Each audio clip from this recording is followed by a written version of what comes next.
Subscriber ஒருத்தவங்க வந்து ITC hotel எதனால ஃபால் ஆகுது அப்படின்னு கேட்டிருந்தாரு. ஃபர்ஸ்ட் வந்து பாத்தீங்கன்னா டிமர்ஜர் எஃபெக்ட். இப்போ ஐடிசி ஹோட்டல்ஸோட சுச்சுவேஷன் என்னன்னு பாத்தீங்கன்னா, ஒரு ஸ்டூடெண்ட் வந்து படிச்சு முடிச்சுட்டு கிராஜுவேட் ஆனதுக்கு அப்புறம் வேற சிட்டில வேலை கிடைச்சதுக்கு அப்புறம் ஃபேமிலி விட்டு பாத்தீங்கன்னா தனியா வாழ ஆரம்பிப்பாரு. ஸோ அது மாதிரி பாத்தீங்கன்னா ஐடிசில இருந்து ஐடிசி ஹோட்டல்ஸ் வந்து டிமர்ஜ் ஆகிருக்கு. இதனால பாத்தீங்கன்னா ஐடிசி ஹோட்டல்ஸ் வந்து செப்பரேட் கம்பெனியா ஃபங்க்ஷன் ஆகணும். லாஸ்ட் இயர் 2025ல ஜான்வரி மந்த்ல பாத்தீங்கன்னா ஐடிசி ஹோட்டல்ஸ் வந்து ஐடிசில இருந்து டிமர்ஜ் பண்ணாங்க. ஐடிசி ஹோட்டல்ஸோட ஷேர் வச்சிருக்கவங்க பாத்தீங்கன்னா மோஸ்ட்லி ஐடிசியோட ஷேர் ஹோல்டர்ஸா தான் இருப்பாங்க.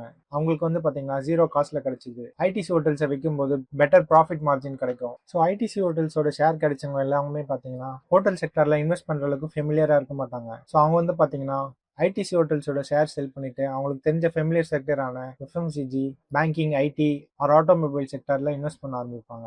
ஸோ இதனால பாத்தீங்கன்னா ஐடிசி ஹோட்டல்ஸ்க்கு வந்து ஒரு செல்லிங் ப்ரெஷர் இருந்துகிட்டே இருக்கும். இன்வெஸ்டர்ஸ் வந்து ஐடிசி ஹோட்டல்ஸை ஒரு செப்பரேட் லிஸ்டட் என்டிட்டியா பார்ப்பாங்க. அதனால பாத்தீங்கன்னா ஐடிசி ஹோட்டல்ஸோட cash flow, profit and loss, capital allocation இதெல்லாம் வந்து இன்வெஸ்டர்ஸ் அனலைஸ் பண்ண ஆரம்பிப்பாங்க.